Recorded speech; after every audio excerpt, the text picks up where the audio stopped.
혜자 씨, 요즘 자식들 소식은 어때?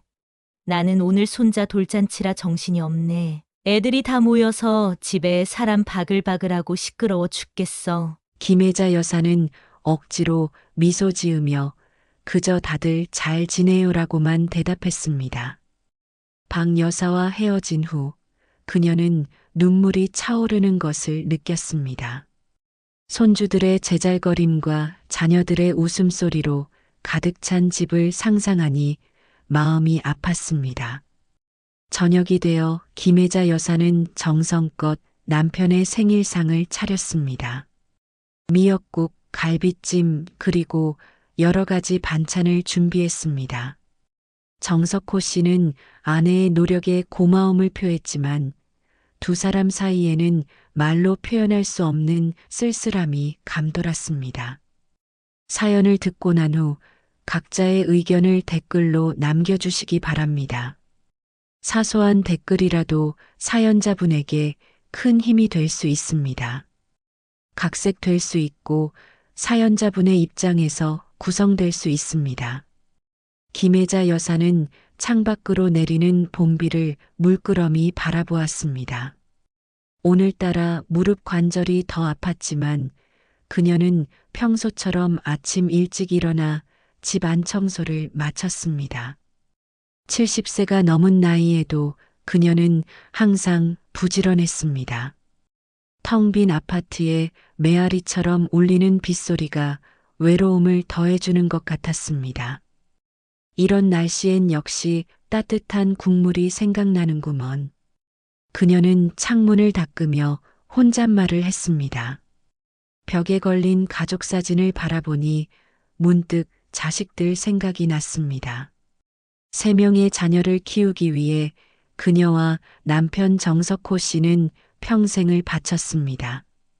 큰아들 정민우는 대기업 임원이 되었고 둘째 아들 정준우는 의사가, 막내딸 정미라는 변호사가 되었습니다. 모두가 부러워하는 자녀들이었습니다. 김혜자 여사는 차를 한 잔 따르며 옛날 생각에 잠겼습니다. 자녀들의 학원비를 마련하기 위해 야간에 편의점에서 아르바이트를 했던 시절, 아이들 등교시키고 곧바로 시장에 가서 장사를 했던 날들, 그리고 남편과 함께 대출을 받아 자녀들의 유학 자금을 마련했던 순간들이 주마등처럼 스쳐 지나갔습니다. 나중에 우리 잘 되면 엄마 아빠 호강시켜 드릴게요. 그때까지만 참으세요. 자녀들이 어릴 적 했던 약속이 귓가에 맴돌았습니다. 하지만 현실은 달랐습니다. 자녀들이 성공의 사다리를 올라갈수록 부모와의 거리는 더욱 멀어졌습니다. 명절에도 짧게 얼굴만 비추고 떠나가는 자녀들을 보며 김혜자 여사는 가슴 한편이 아려왔습니다. 정석호 씨가 거실로 들어오며 물었습니다. 또 멍하니 비만 보고 있어? 밥은 뭐로 할 건데? 김혜자 여사는 깊은 생각에서 빠져나와 남편을 바라보았습니다. 오늘은 간단히 된장찌개나 끓일까봐. 어제 남은 두부도 있고. 그녀는 남편의 머리가 하얗게 변한 것을 보며 시간이 얼마나 빨리 흘렀는지 실감했습니다. 예전에는 자녀들의 웃음소리로 가득했던 집이 이제는 노부부만 남아 적막했습니다. 동네 이웃 박 씨 부부는 실직한 아들 가족과 함께 살고 있다는 소식을 들었습니다. 김혜자 여사는 이상하게도 그들이 부럽게 느껴졌습니다. 잘난 놈은 남의 자식, 못난 놈은 내 새끼라는 옛말이 문득 떠올랐습니다. 너무 잘 키워놓으니 오히려 부모 곁을 떠나고 각자의 가정에서 바쁘게 살아가고 있었습니다. 여보, 가끔 생각해. 우리가 애들 너무 잘 키운 게 독이 된 건 아닐까? 좀 모자라게 키웠으면 지금쯤 옆에서 같이 살지 않았을까? 정석호 씨의 말에 김혜자 여사는 쓴웃음을 지었습니다. 그녀는 자녀들이 자신의 성공을 위해 노력하는 모습이 자랑스러웠지만 한편으로는 그 성공이 부모와의 거리를 만들어냈다는 사실이 아이러니하게 느껴졌습니다. 비는 계속해서 창문을 두드렸고 김혜자 여사는 차가운 손으로 따뜻한 찻잔을 감싸쥐었습니다.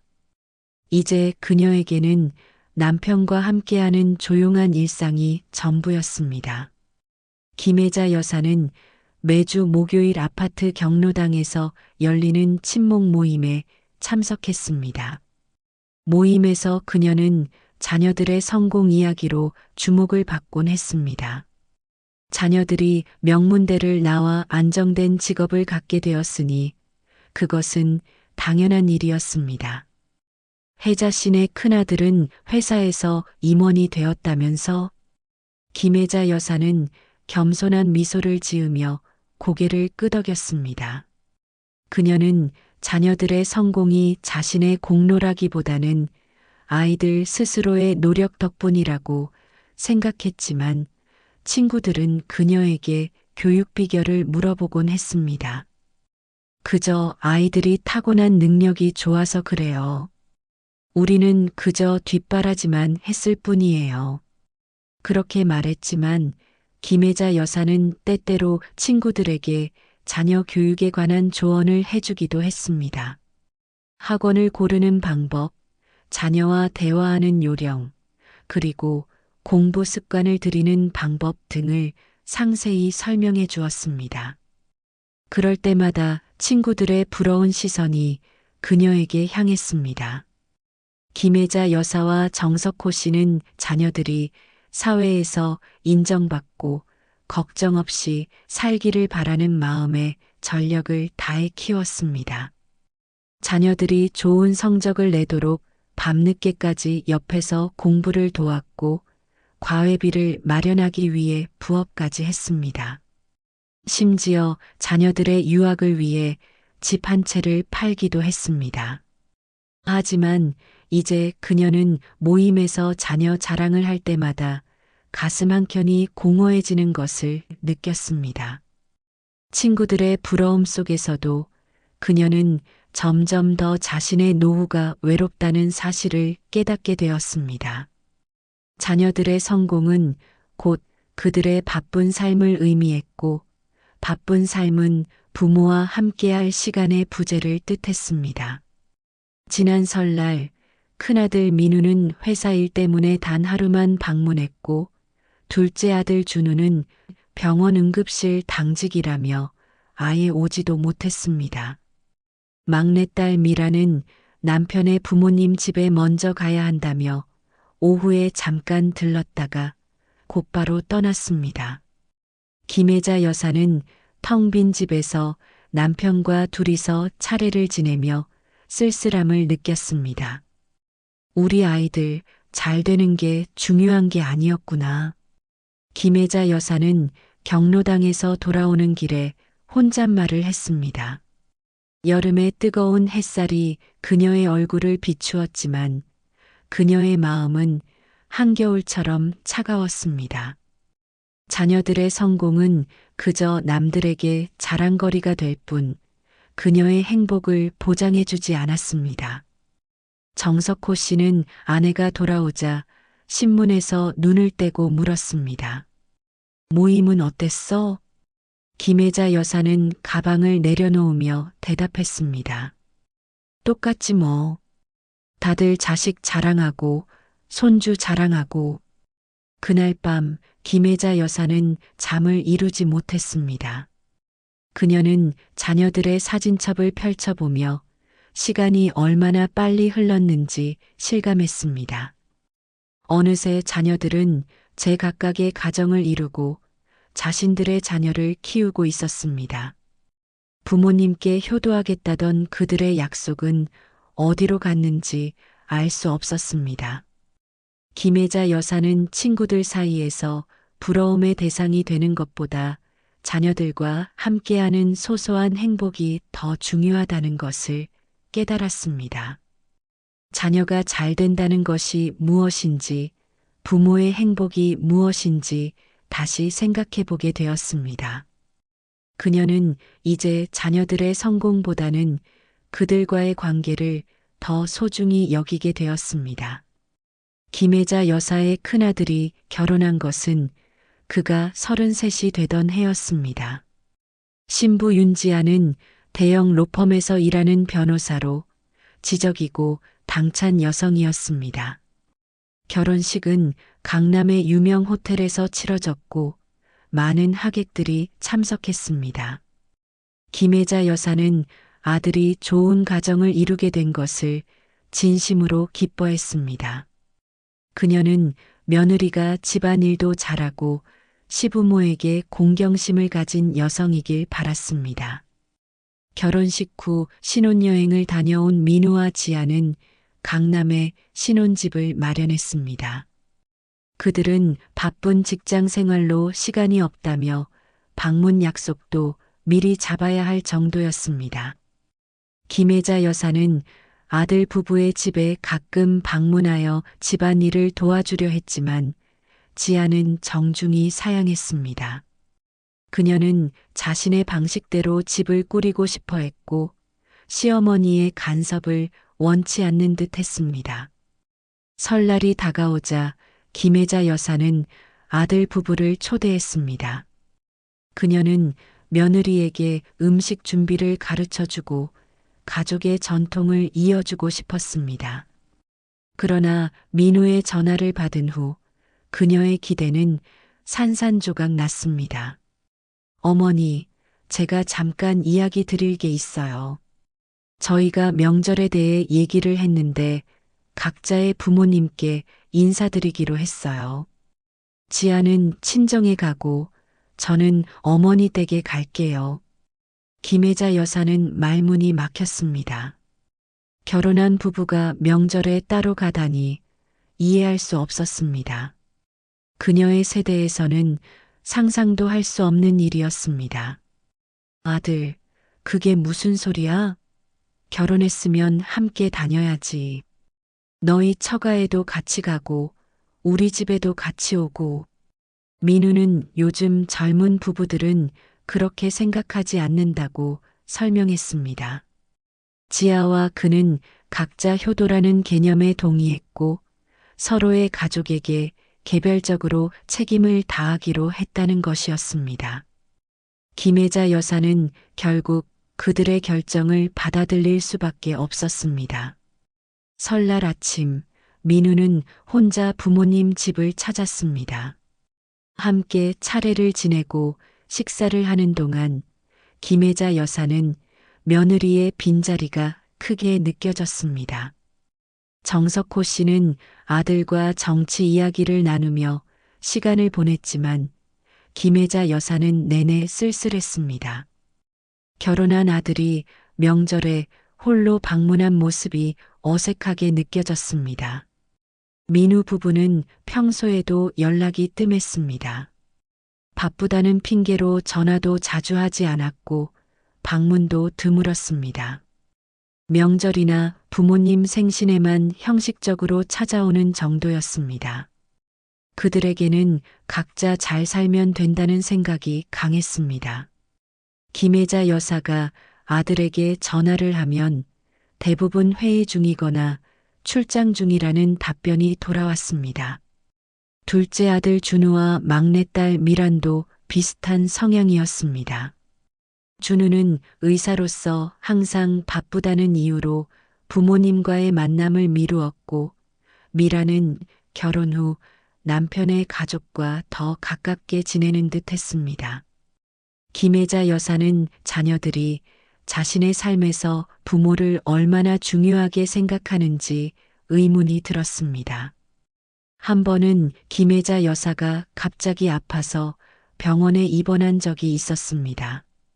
그녀는 자녀들에게 연락했지만 셋 다 바쁘다는 이유로 곧바로 오지 못했습니다.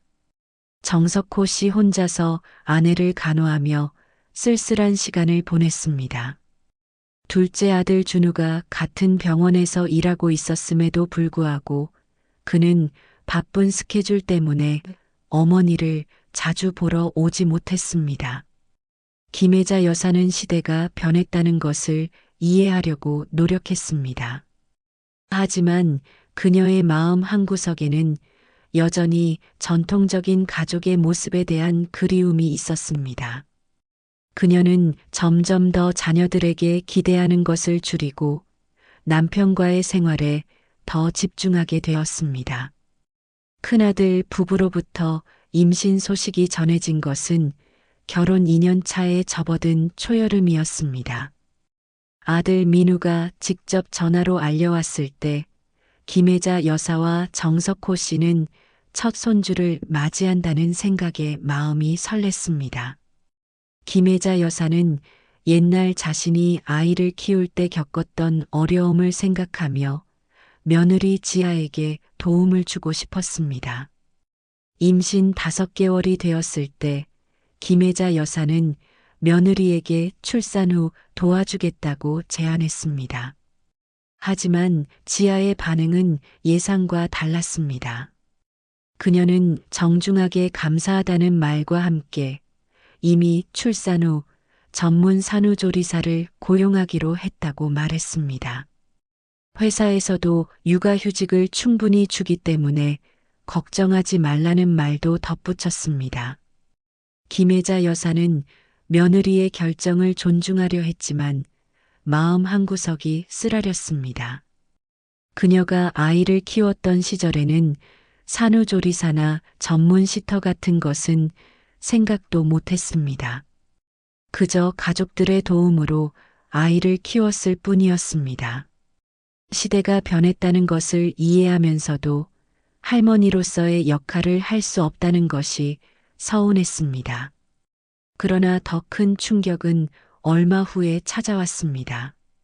민우가 부모님을 찾아와 중요한 소식을 전했습니다. 그의 회사에서 미국 지사로 발령이 났고 출산 전에 지아와 함께 미국으로 이주해야 한다는 것이었습니다. 김혜자 여사는 그 자리에서 할 말을 잃었습니다.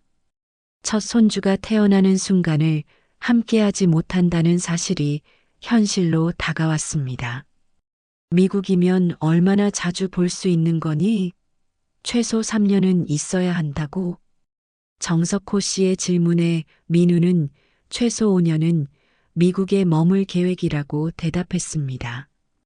지아의 회사에서도 미국 지사로 옮길 수 있는 기회가 생겼고 아이가 태어나면 미국에서 키우는 것이 교육적으로도 좋을 것이라는 설명이었습니다.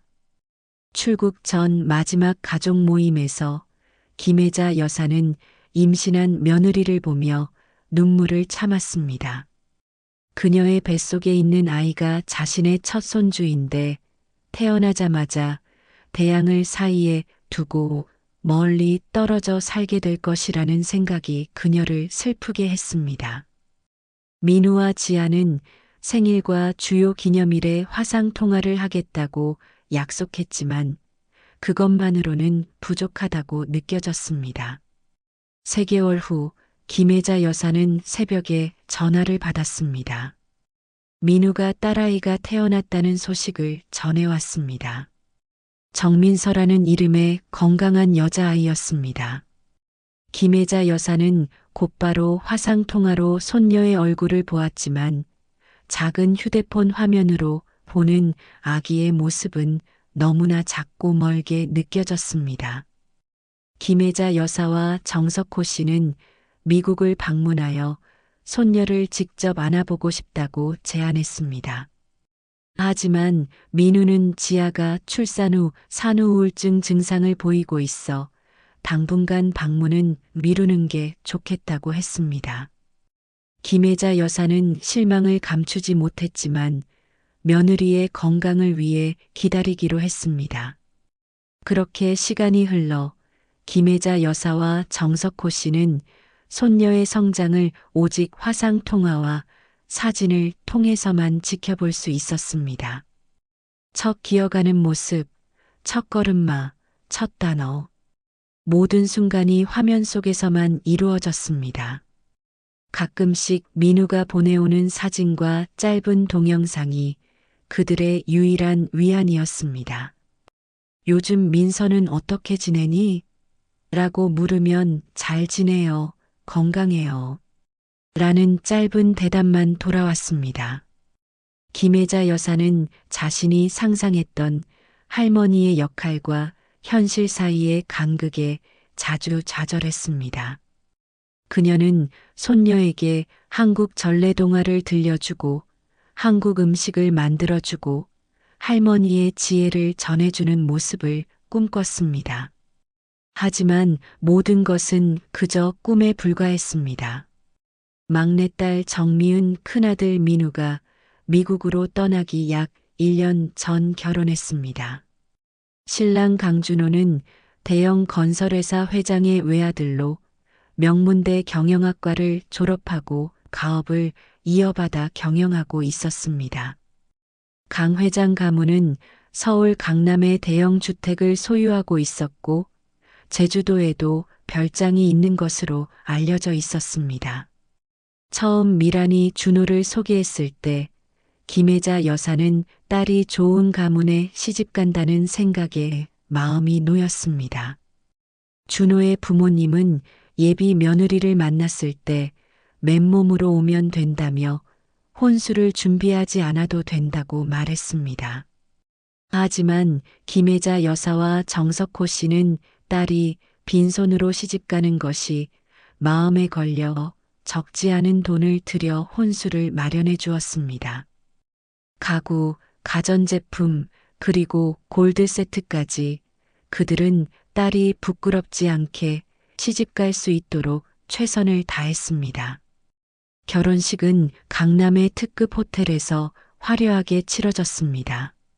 신랑 측 하객들은 대부분 경제계와 정계의 인사들이었고 김혜자 여사는 그 자리에서 조금 위축되는 느낌을 받았습니다. 그러나 딸이 행복해 보이는 모습에 위안을 삼았습니다. 결혼 후 미라는 법률사무소에서 변호사로 계속 일했지만 더욱 바빠졌습니다. 시댁의 사회적 지위에 맞게 행동해야 한다는 압박감 때문인지 그녀는 늘 완벽해 보이려고 노력했습니다. 김혜자 여사가 전화를 하면 대부분 회의 중이거나 업무 중이라며 통화를 짧게 끝내곤 했습니다. 친정에 방문하는 횟수도 점점 줄어들었습니다. 미란이 첫 아이를 임신했을 때 김혜자 여사는 딸에게 도움을 주고 싶었습니다. 그러나 미라는 시어머니가 이미 모든 것을 준비해 두었다며 김혜자 여사의 도움을 정중히 거절했습니다. 출산 후에도 미라는 친정보다 시댁에 더 많은 시간을 보냈습니다. 김혜자 여사가 이유를 물었을 때 미라는 시어머니가 아이를 너무 좋아하셔서라고만 대답했습니다. 한 번은 김혜자 여사가 병원에 입원했을 때도 미라는 바쁘다는 이유로 간단히 전화만 하고 방문하지 않았습니다.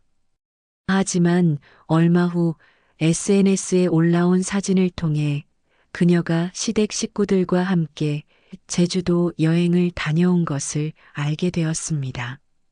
김혜자 여사는 마음이 아팠지만 딸에게 서운함을 표현하지 않았습니다. 어느 날 우연히 미란의 친구를 만났을 때 김혜자 여사는 충격적인 사실을 알게 되었습니다.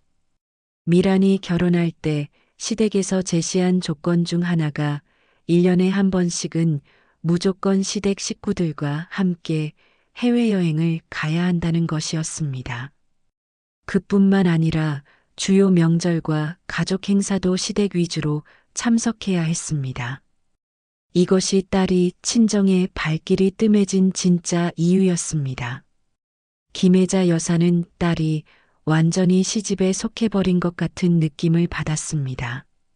그녀는 미란이 태어났을 때부터 대학을 졸업할 때까지 온갖 정성을 다해 키웠지만 이제는 그저 딸의 삶에서 주변인이 된 것 같았습니다. 명절에도 미라는 시댁에서 대부분의 시간을 보내고 친정에는 짧게 들르는 정도였습니다. 정석호 씨는 아내의 서운함을 이해했지만 딸은 시집 가면 시집 식구가 되는 법이라며 위로했습니다. 그러나 김혜자 여사는 현대 사회에서도 딸이 이렇게 시집에 완전히 흡수되는 것이 당연한지 의문이 들었습니다. 그녀는 자신의 어머니에게도 그러했던가 생각해 보았습니다. 김혜자 여사는 딸과의 관계를 회복하기 위해 노력했습니다. 무심코 전화를 하거나 찾아가는 대신 미리 약속을 잡고 미란의 일정에 맞추려고 했습니다. 그러나 딸의 바쁜 생활 속에서 그녀를 위한 시간을 찾는 것은 쉽지 않았습니다. 정석호 씨의 75번째 생일은 4월의 따스한 봄날이었습니다. 창밖으로는 벚꽃이 흩날리고 있었지만 김혜자 여사와 정석호 씨의 아파트는 평소와 다름없이 조용했습니다. 김혜자 여사는 아침 일찍 일어나 남편이 좋아하는 미역국을 끓였습니다. 예전에는 자녀들이 모두 모여 아버지의 생일을 축하했었지만 이제는 그런 날들이 추억으로만 남아 있었습니다. 오늘 뭐 특별한 거라도 해볼까? 영화라도 보러 갈까? 김혜자 여사가 아침 식사를 하면서 물었습니다. 정석호 씨는 무심하게 고개를 저었습니다. 매년 생일이 다가올 때마다 그는 자녀들의 전화나 방문을 기대했지만 해를 거듭할수록 그 기대는 줄어들었습니다. 그냥 집에서 쉬는 게 좋겠어. 요즘 무릎도 아프고. 아침 식사 후 김혜자 여사는 큰아들 민우에게 전화를 걸었습니다. 미국과의 시차 때문에 그쪽은 아직 전날 저녁이었습니다. 민우는 바쁜 목소리로 전화를 받았습니다. 아버지 생신이셨죠? 제가 잊지 않고 축하 메시지 보냈어요. 받으셨나요?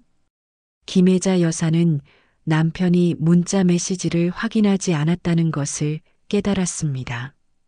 정석호 씨는 스마트폰 사용이 익숙하지 않아 종종 메시지를 놓치곤 했습니다. 아버지가 메시지를 못 보신 것 같구나. 내가 전해줄게. 통화는 길지 않았습니다. 민우는 회사에 가야 한다며 서둘러 전화를 끊었고 김혜자 여사는 남편에게 아들의 축하 인사를 전했습니다. 정석호 씨는 담담하게 고개를 끄덕였지만 그의 눈빛에는 서글픔이 묻어 있었습니다. 둘째 아들 준우에게도 연락했지만 그는 병원 응급실에서 당직 중이라 짧게 통화만 가능했습니다. 막내딸 미라는 오후에 잠깐 들르겠다고 약속했지만 결국 시댁일이 생겨 오지 못했습니다. 대신 선물을 택배로 보내겠다는 메시지만 남겼습니다. 점심 식사 후 김혜자 여사는 작은 케이크를 사러 동네 빵집에 갔습니다. 예전에는 큰 케이크를 사서 온 가족이 함께 나눠 먹었지만 이제는 두 사람이 먹을 작은 조각 케이크면 충분했습니다. 빵집 주인이 생일 케이크를 포장하며 물었습니다. 손주들 오시나요? 특별히 예쁘게 포장해 드릴게요. 김혜자 여사는 잠시 머뭇거리다가 아니요. 그냥 저희 둘만 있어요라고 대답했습니다. 빵집 주인의 표정에서 측은함이 느껴졌습니다. 집으로 돌아오는 길에 김혜자 여사는 경로당 친구 박정희 여사를 만났습니다. 박 여사는 오늘 손자 돌잔치가 있다며 들떠 있었습니다. 혜자 씨, 요즘 자식들 소식은 어때? 나는 오늘 손자 돌잔치라 정신이 없네. 애들이 다 모여서 집에 사람 바글바글하고 시끄러워 죽겠어. 김혜자 여사는 억지로 미소 지으며 그저 다들 잘 지내요라고만 대답했습니다.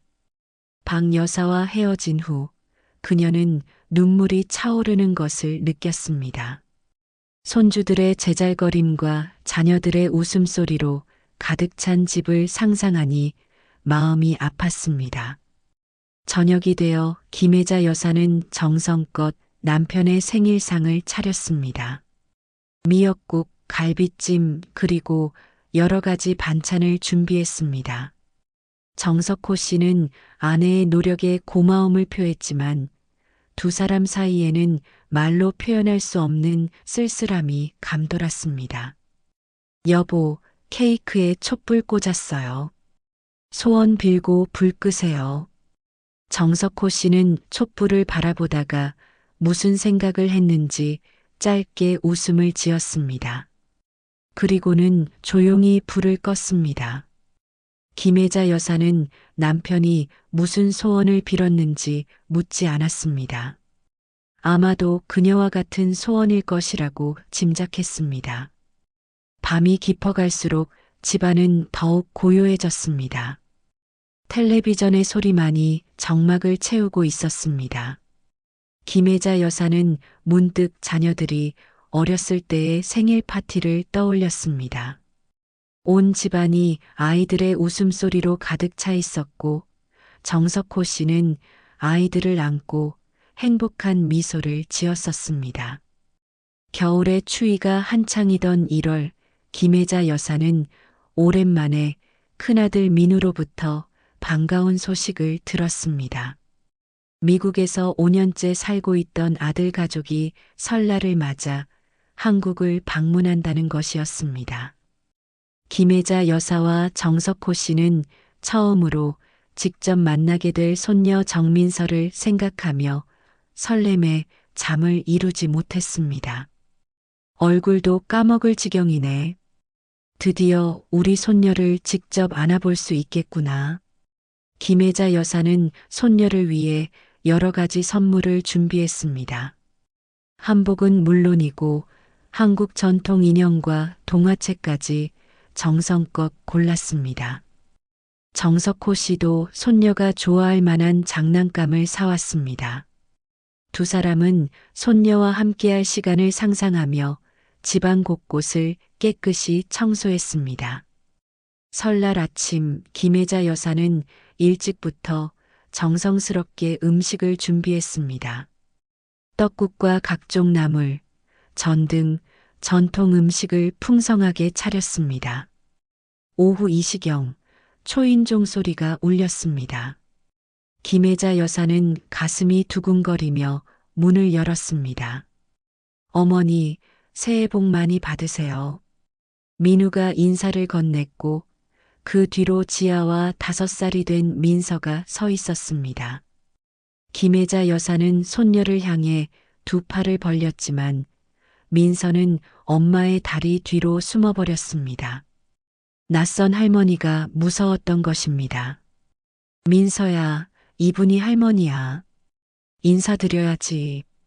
지아가 말했지만 민서는 고개를 저으며 더욱 엄마에게 달라붙었습니다. 김혜자 여사는 손녀의 반응에 가슴이 아팠지만 억지로 웃으며 가족을 안으로 맞이했습니다. 거실에 모여 앉자 민서는 주변을 호기심 어린 눈으로 살펴보았습니다. 김혜자 여사가 준비한 선물을 건네자 민서는 조심스럽게 받았지만 여전히 경계하는 눈빛이었습니다. Mom, can I open this now? 민서가 영어로 물었고 지아는 영어로 대답했습니다.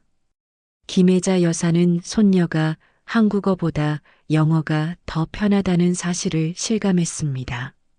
민우가 말했던 것처럼 민서는 한국어를 이해는 하지만 말하기는 서툴렀습니다. 그랜드마 메이드 스페셜 코리안 푸드 포 유. Do you want to try? 지아가 민서에게 말하자 민서는 조심스럽게 떡국을 한 입 먹어보았습니다. 그러나 곧 얼굴을 찌푸렸습니다. I don't like it. Can I have picture instead? 김혜자 여사는 손녀가 한국 음식에 익숙하지 않다는 사실을 받아들여야 했습니다. 정성껏 준비한 음식을 손녀가 거부하는 모습을 보며 서글픔이 밀려왔습니다. 식사 시간 내내 민서는 부모님 곁에만 있었고 할머니와 할아버지에게 다가오지 않았습니다. 김혜자 여사가 안아보려 할 때마다 민서는 도망쳤고 정석호 씨가 말을 걸 때면 영어로만 대답했습니다. 식사를 마친 후 민우는 시계를 보며 일어났습니다. 어머니, 죄송한데 이제 가봐야 할 것 같아요. 처가에도 들러야 해서요. 김혜자 여사는 놀라움을 감추지 못했습니다. 5년 만에 만난 가족이 겨우 2시간만 머물다 가겠다는 것이었습니다. 벌써? 좀 더 있다 가지 그러니? 민서랑 좀 더 이야기도 하고. 민우는 미안한 표정으로 설명했습니다. 그들은 빡빡한 일정으로 한국에 왔고 지아의 부모님 집에서도 식사 약속이 있다는 것이었습니다. 게다가 민서가 시차 적응을 힘들어해 일찍 쉬어야 한다고 했습니다. 미국 돌아가기 전에 꼭 한 번 더 들를게요. 그때는 좀 더 오래 있을 수 있을 거예요. 그렇게 말하며 민우 가족은 서둘러 짐을 챙겼습니다. 김혜자 여사는 손녀를 위해 준비한 음식을 싸주었지만 민서는 여전히 할머니에게 가까이 오지 않았습니다. 현관문에서 인사를 나눌 때 김혜자 여사는 손녀의 머리를 쓰다듬으려 했지만 민서는 고개를 돌렸습니다. 문이 닫히고 집안이 다시 조용해지자 김혜자 여사는 갑자기 큰 피로감을 느꼈습니다. 그토록 기다렸던 만남이 이렇게 허무하게 끝날 줄은 몰랐습니다. 손녀는 그저 외국 아이였고 아들 가족과의 거리는 단순한 물리적 거리를 넘어 정서적 거리로 느껴졌습니다. 괜찮아. 다음에 오면 더 친해질 수 있을 거야. 정석호 씨의 위로에도 김혜자 여사의 마음은 공허했습니다.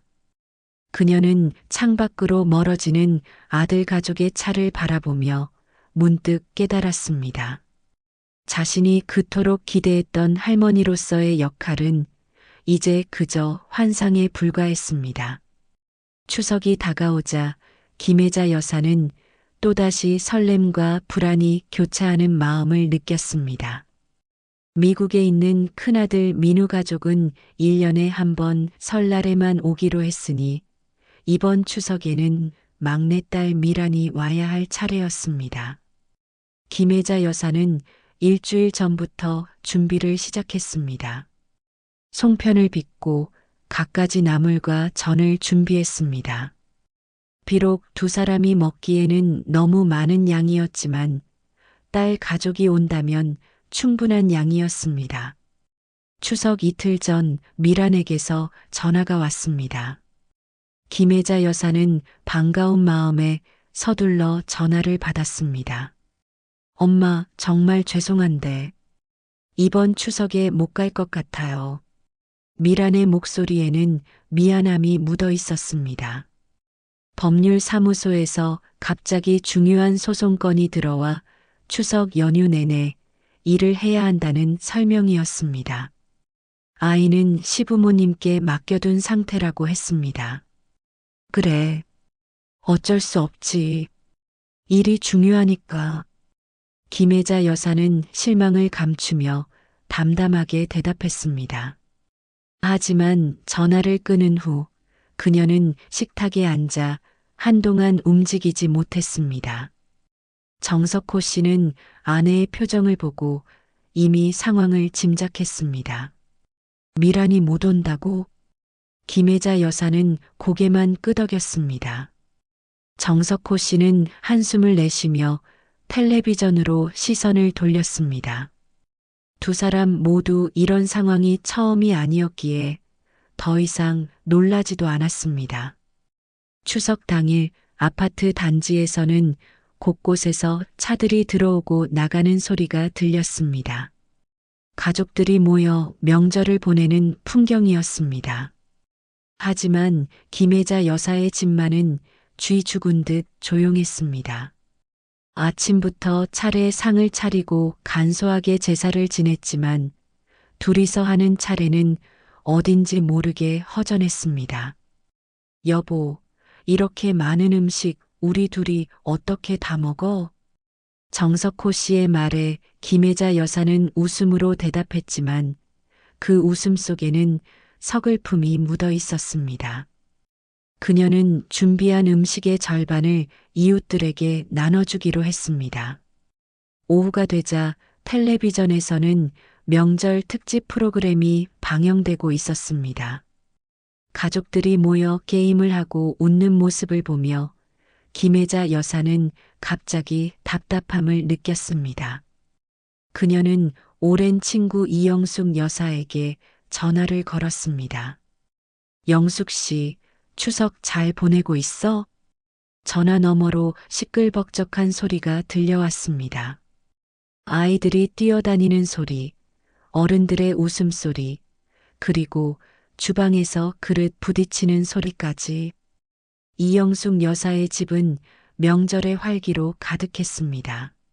아이고, 정신없어 죽겠어.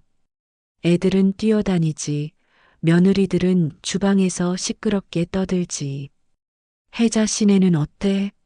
미란이 왔니? 김혜자 여사는 잠시 망설이다가 대답했습니다. 아니, 일이 바빠서 못 왔어. 우리 둘이서 조용히 보내고 있지. 이영숙 여사는 위로의 말을 건넸지만 김혜자 여사의 귀에는 그저 형식적인 말로만 들렸습니다. 전화를 끊은 후 그녀는 친구의 시끌벅적한 집안이 부러웠습니다.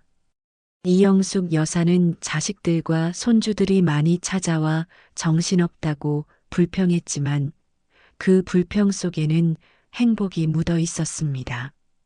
저녁이 되자 둘째 아들 준우와 막내딸 미란에게서 각각 문자 메시지가 왔습니다. 명절 인사와 함께 용돈을 보냈다는 내용이었습니다. 김혜자 여사는 자식들의 정성에 고마웠지만 돈보다는 그들의 존재 자체가 더 소중하다는 생각이 들었습니다. 돈만 보내면 그게 다인 줄 아나. 김혜자 여사의 중얼거림에 정석호 씨는 고개를 들었습니다. 뭐라고? 아니, 그냥 요즘 젊은 사람들은 부모에 대한 생각이 우리 때와는 많이 다른 것 같다는 생각이 들어서. 두 사람은 잠시 침묵했습니다. 창밖으로는 이웃집에서 웃음소리가 들려왔고 건너편 아파트 창문으로는 온 가족이 모여 앉아 식사하는 모습이 보였습니다. 가을이 깊어가는 10월의 어느 날 김혜자 여사는 집 안정리를 하고 있었습니다. 남편 정석호 씨는 동네 공원에 나가 바둑 동호회 친구들과 시간을 보내고 있었습니다. 오랜만에 혼자 집에 있으니 고요함이 더욱 크게 느껴졌습니다. 그때 전화가 울렸고 김혜자 여사는 오랜 친구 박정희 여사의 목소리를 들었습니다. 혜자야, 나 지금 정말 미치겠어. 박정희 여사의 목소리에는 울음이 섞여 있었습니다. 김혜자 여사는 급히 물었습니다. 무슨 일이야? 갑자기 왜 그래? 박정희 여사는 한참을 흐느끼다가 이야기를 시작했습니다. 그녀의 큰아들 상우가 사업에 실패해 1억 8천만 원의 빚을 지게 되었다는 것이었습니다. 이 빚을 갚기 위해 박정희 여사와 그녀의 남편은 집을 담보로 대출을 받아야 하는 상황이었습니다. 그들이 평생 모아온 재산인 집마저 위험에 처한 것입니다. 내가 평생 뭐 때문에 아등바등 살았는지 모르겠어. 자식들 셋이니까 인생이 3배로 힘들어. 혜자야, 내가 부러워. 자식들이 다 잘 되어서 너는 걱정이 없잖아. 김혜자 여사는 친구의 말에 잠시 말문이 막혔습니다. 그동안 그녀는 자녀들이 연락도 자주 하지 않고 찾아오지 않는다며 서운해했습니다. 하지만 박정희 여사의 상황은 완전히 달랐습니다. 그녀의 자녀들은 자주 집에 오지만 그때마다 문제와 걱정거리를 안고 왔습니다. 우리 둘째는 이혼하고 손주까지 데리고 와서 같이 살고 있고 막내는 아직도 취업을 못해서 용돈을 달라고 조르고 정말 이제는 지쳤어. 김혜자 여사는 친구의 이야기를 들으며 자신의 상황을 새롭게 바라보게 되었습니다. 자녀들이 성공하여 각자의 삶을 살고 있다는 것이 얼마나 감사한 일인지 새삼 깨달았습니다. 물론 그들이 더 자주 연락하고 찾아오면 좋겠지만 적어도 경제적인 부담이나 심각한 걱정거리는 없었습니다. 전화를 끊은 후 김혜자 여사는 창가에 앉아 생각에 잠겼습니다. 그동안 자신이 배부른 소리를 하고 있었다는 생각이 들었습니다. 30대가 넘은 자녀들에게 여전히 정서적으로 의존하고 있었던 자신을 돌아보았습니다. 자녀들은 이미 독립적인 성인이었고 그들 나름의 삶과 책임이 있었습니다. 나도 이제는 내 인생을 살아야 하는데. 김혜자 여사는 그동안 자녀들의 방문과 연락만을 기다리며 자신의 삶을 뒤로 미루고 있었다는 것을 깨달았습니다. 대학까지 보내고 결혼도 시켰으면 이제는 부모로서의 역할을 다한 것이었습니다. 이제는 자신과 남편의 남은 삶을 위해 시간을 써야 할 때였습니다. 저녁에 정석호 씨가 돌아왔을 때 김혜자 여사는 남편에게 박정희 여사의 이야기를 전했습니다. 정석호 씨는 고개를 끄덕이며 말했습니다. 맞아. 우리가 자식들에게 바라는 게 너무 많았나 봐. 그들도 자기 삶이 있는데. 그날 밤 김혜자 여사는 오랜만에 편안한 마음으로 잠에 들었습니다. 그녀는 자신의 행복이 자녀들의 방문 횟수나 전화 빈도에 달려있지 않다는 것을 깨달았습니다. 진정한 행복은 자신과 남편이 건강하게 남은 시간을 의미 있게 보내는 것에 있었습니다. 다음 날 아침 김혜자 여사는 오랫동안 미루어왔던 수채화 교실에 등록했습니다.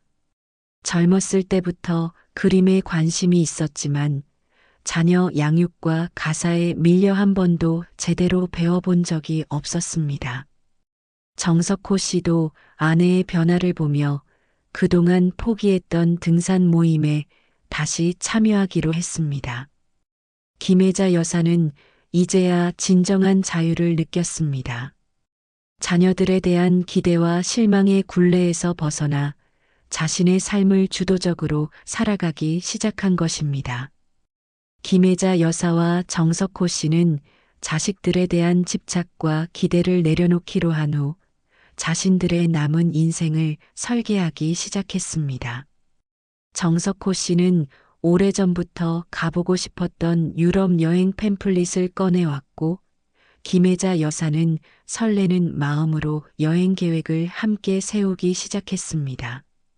우리 프랑스에서 에펠탑도 보고 이탈리아에서 베네치아 곤돌라도 타고 스페인에서는 플라멩코도 봐야지.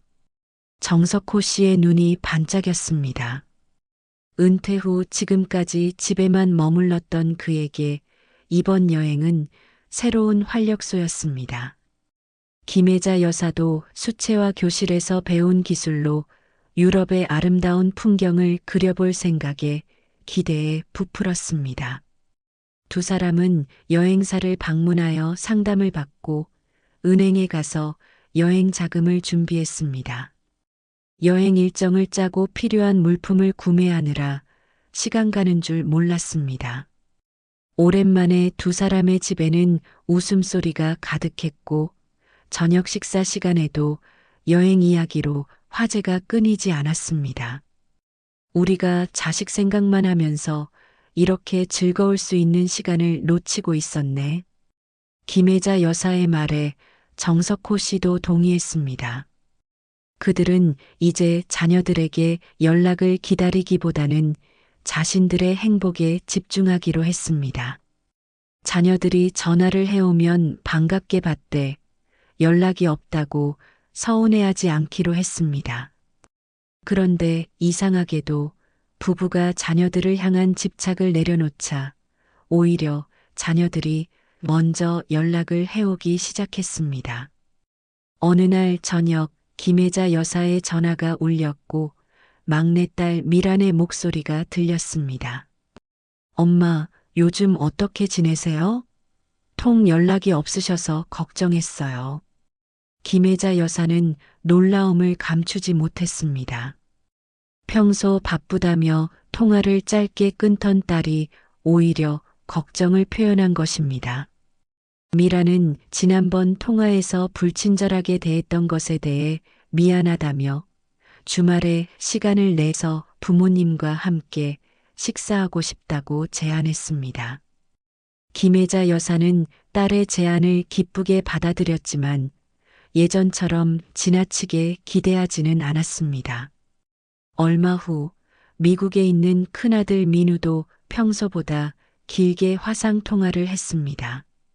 그는 부모님의 근황을 물으며 다음 방문 때는 좀 더 오래 머물 계획이라고 말했습니다. 심지어 둘째 아들 준우도 갑자기 찾아와 부모님을 병원 건강검진에 모시고 가겠다고 했습니다. 김혜자 여사는 이런 변화가 우연이 아니라는 것을 깨달았습니다. 그녀가 자녀들에게 집착하지 않고 자신의 삶에 집중하자 오히려 자녀들이 부모에 대한 책임감을 느끼게 된 것이었습니다. 자식이 아무리 열심히 앞만 보고 달려가더라도 한 번쯤은 뒤를 돌아보게 되어 있다는 사실을 이해하게 되었습니다. 주말에 미란이 남편과 아이를 데리고 방문했을 때 김혜자 여사와 정석호 씨는 유럽 여행 계획을 이야기했습니다. 미라는 부모님의 활기찬 모습에 놀라워하며 여행 준비를 도와주겠다고 했습니다. 엄마, 아빠가 이렇게 즐겁게 계획을 세우시는 모습은 처음 봐요. 정말 좋아 보여요. 미란의 말에 김혜자 여사는 미소를 지었습니다. 그녀는 이제 자녀들에게 기대하거나 의존하지 않고 자신과 남편의 행복을 위해 살아가는 것이 결국 자녀들에게도 좋은 영향을 미친다는 것을 깨달았습니다. 그렇게 시간이 흘러 김혜자 여사와 정석호 씨는 유럽 여행을 다녀왔습니다. 그들은 에펠탑 앞에서, 베네치아 운하에서, 바르셀로나의 가우디 건축물 앞에서 행복한 시간을 보냈습니다. 김혜자 여사는 여행 중 찍은 사진과 그린 그림을 자녀들에게 보냈고 자녀들은 진심으로 부모님의 즐거운 시간을 축하해 주었습니다. 여행에서 돌아온 후 김혜자 여사와 정석호 씨의 삶은 더욱 풍요로워졌습니다. 그들은 더 이상 자녀들의 연락을 기다리며 시간을 낭비하지 않았고 동네 봉사활동과 취미 생활로 바쁜 일상을 보냈습니다. 그리고 놀랍게도 그럴수록 자녀들의 방문과 연락은 자연스럽게 늘어났습니다. 김혜자 여사는 이제 진정한 부모의 역할이 무엇인지 깨달았습니다. 그것은 자녀를 언제까지나 붙잡고 있는 것이 아니라 그들이 자유롭게 비상할 수 있도록 놓아주는 것이었습니다.